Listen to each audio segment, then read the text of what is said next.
कुमठानाका परिसरात गॅससाठी रांगेत उभ्या तरुणाला उष्माघाताचा झटका।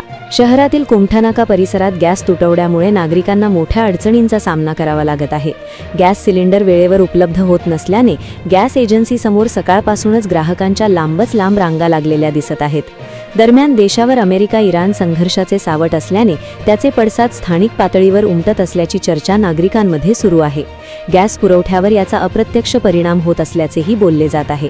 बुधवारी तापमानात लक्षणीय वाढ झाल्याने परिस्थिती अधिकच गंभीर झाली।